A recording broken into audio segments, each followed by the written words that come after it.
ఓం నమో భగవతే వాసుదేవాయ. ఆత్మబంధువులందరికీ నమస్కారం. 617వ నామం శతానంద.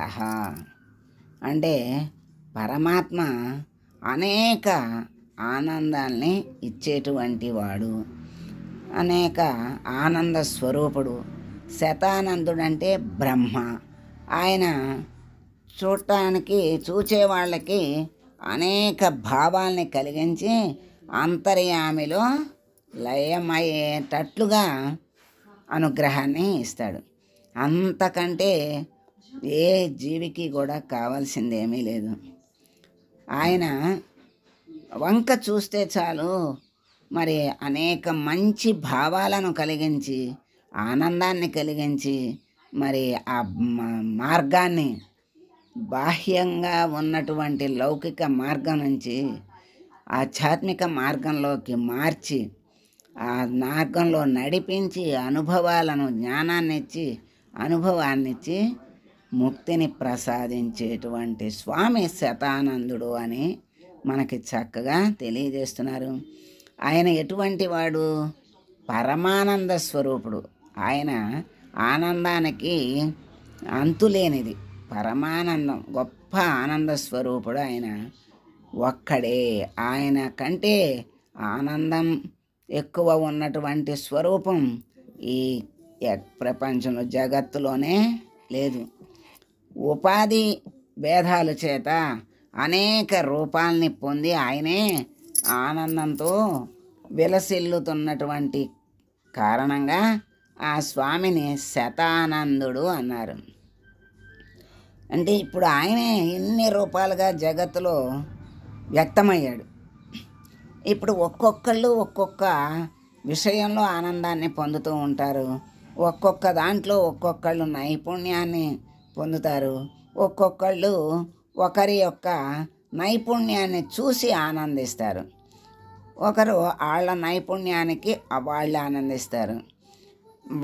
మామూలుగా ఒక విశేషమైనటువంటి నైపుణ్యాన్ని, విశిష్టతని ఎవరైనా చూపించారనుకోండి, అప్పుడు అనేక లక్షల మంది ఆనందిస్తారు.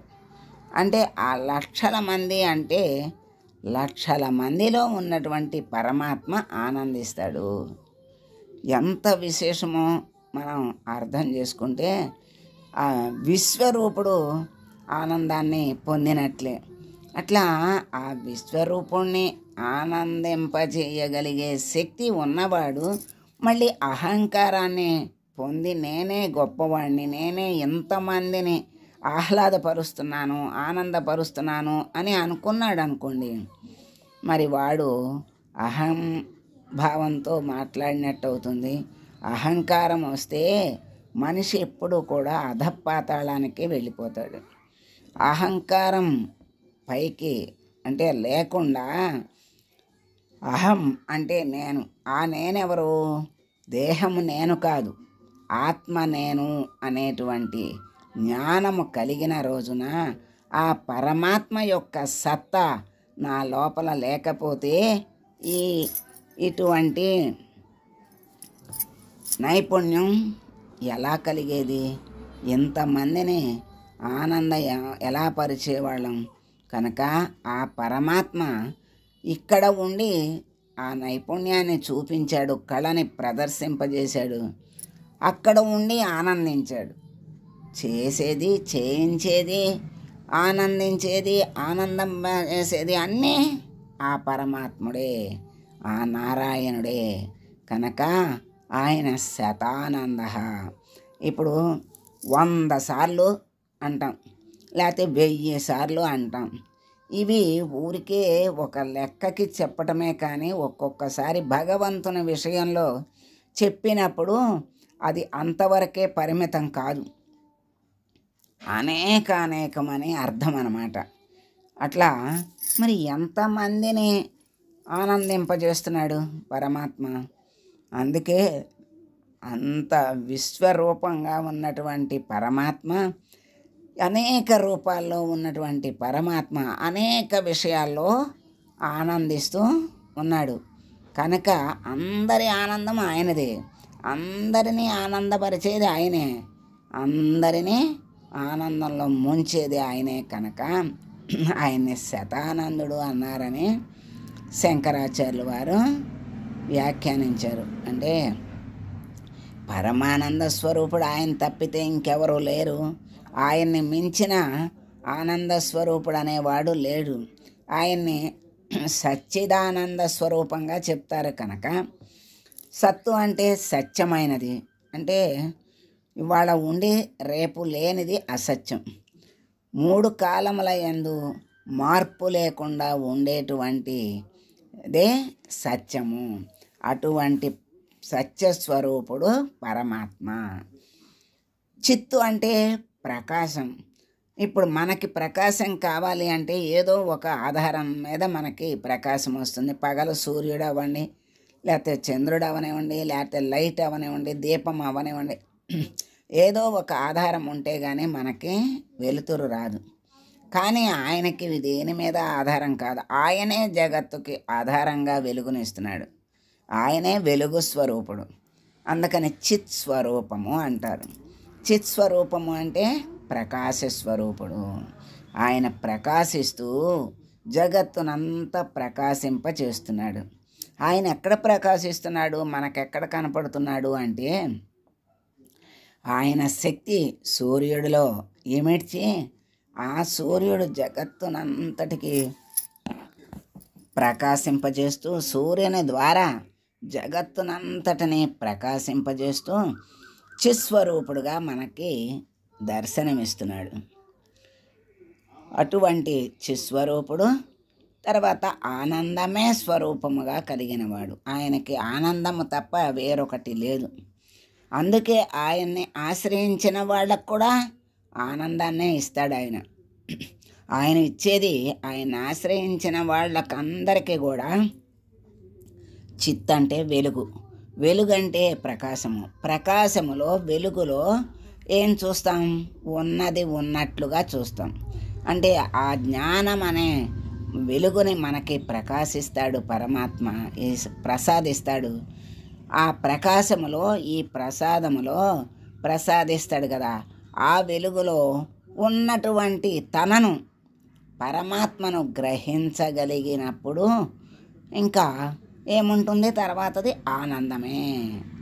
అటువంటి సత్య నిత్యస్వరూపుడైన ప్రకాశస్వరూపుడైన ఆనంద స్వరూపుణ్ణి మనం ఎప్పుడైతే తెలుసుకుంటామో అటువంటి స్థితిని మనకు పరమాత్మ అందిస్తాడు.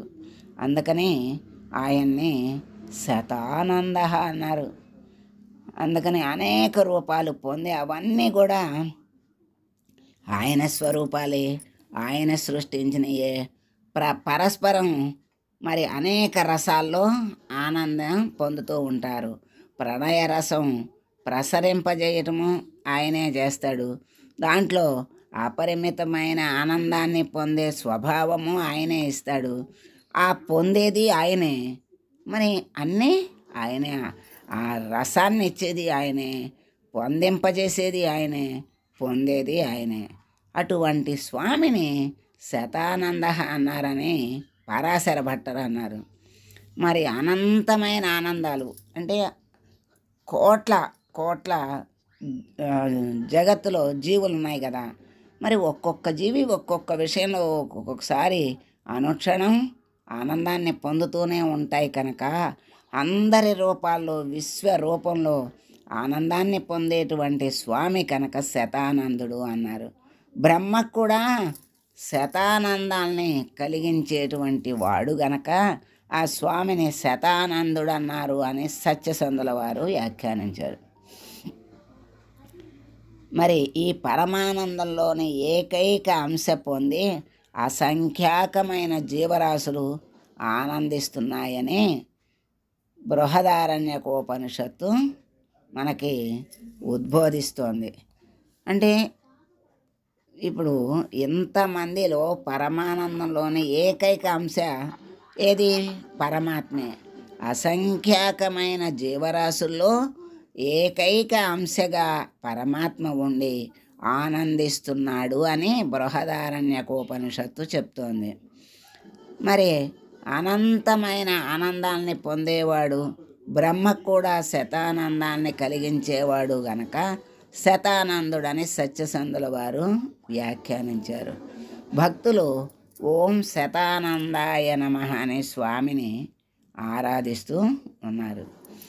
అటువంటి శతానందుడైన స్వామిని మనం ప్రార్థిస్తూ, స్వామి ఇన్ని జీవులను సృష్టించి ఇన్ని విధాలుగా ఆనందాన్ని పొందింపజేసి వాళ్ళందరి ద్వారా నీవు ఆనందాన్ని పొందుతూ అందరినీ ధన్యులను చేస్తున్నావు.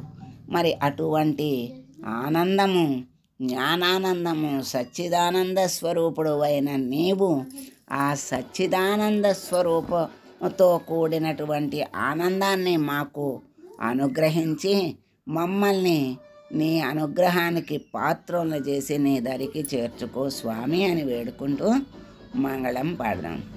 మంగళం కౌసలేంద్రాయ మహనీయ గుణాత్మనే సర్వలోక శరణ్యాయ సాధురూపాయ మంగళం. ఓ